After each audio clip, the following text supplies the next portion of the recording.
Hi hello. இன்றைக்கி பிக்வீன் சேனலில் நம்ம சுவையான கடலைக்காய் பொடி, அதாவது நிலக்கடலை பொடி நம்ம எப்படி செய்கிறது அப்படின்னு பார்க்கலாம். ஆக்சுவலாக இந்த பொடியை செஞ்சு வச்சுக்கிட்டோம் அப்படின்னா நமக்கு வீட்டில் குழம்பு இல்லை அப்படிங்கிற பிரச்சனையே கிடையாது. ஒரு எமர்ஜென்சி, ஒரு சீக்கிரம் குயிக்காக ரெடி ஆகணுன்னா கூட நம்ம சாப்பாடு ரெடி பண்ணினா போதுமானது. இந்த பொடி யூஸ்ஃபுல்லாக இருக்கும். இது சாப்பாட்டில் பிசைஞ்சு சாப்பிட்றதுக்கும் சூப்பராக இருக்கும். அதே மாதிரி டிஃபன் ஐட்டத்துக்கும் சரியான ஒரு காம்பினேஷன். இந்த பொடியை பொறுத்தவரையிலும் எப்படி வேணாலும் ப்ரிப்பேர் பண்ணலாம். ஆனால் நான் சொல்கிற இந்த மெத்தடில் நீங்கள் ரெடி பண்ணி வச்சுக்கிட்டீங்க அப்படின்னா 1 மந்த் இருந்தாலும் அந்த சிக்கு வாசம் வராது, கெட்டு போகாது, அந்த பூஞ்சம் அந்த இதெல்லாம் எதுவுமே வராது. சூப்பராக இருக்கும், தாங்கும், டேஸ்ட் வைஸும் நல்லாயிருக்கும். இந்த இன்க்ரீடியன்ட்ஸ் அதாவது ஜீரகம், மிளகு, மல்லி, வரமிளகாய் இது எல்லாம் அப்படியே வறுத்து ட்ரையாக வறுத்துக்கணும், ஆயில் விட்டு வறுக்கக்கூடாது.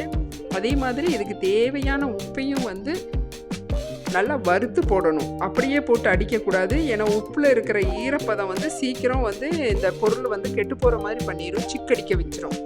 அதனால் எந்த பொடி பண்ணினீங்கனாலும் உப்பை நல்லா வறுத்து போட்டு செஞ்சீங்கன்னா சூப்பராக இருக்கும். அதே மாதிரி கருவேப்பிலையும் இதில் வறுத்து சேர்த்துக்கலாம், மணமாக இருக்கும். பொடி நல்ல சுவையாகவும் இருக்கும். எல்லா பொடியிலையும் நம்ம கருவேப்பிலையும் இப்படியாவது குழந்தைகளுக்கு கொடுக்கணும், அப்போ தான் நல்ல ஹெல்த் பெனிஃபிட் கிடைக்கும்.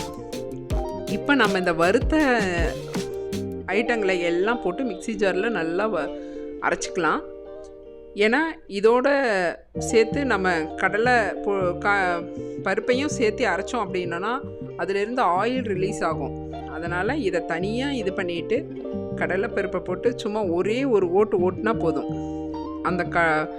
அந்த பொடி கடலை பருப்பு 1-2 தான் அடிபட்டிருக்கணும். நைஸாக அரைச்சிட்டா அந்த பொடி டேஸ்ட்டே வராது. ஏன்னா அந்த சாப்பிடும்போது அந்த கடலை பருப்பு வாயில் கடிப்படணும், கிறிஸ்பியாக இருக்கணும், அப்போ தான் நல்லாயிருக்கும். இது நீங்கள் சாப்பாட்டில் பிசைஞ்சு சாப்பிடவும் சூப்பராக இருக்கும்.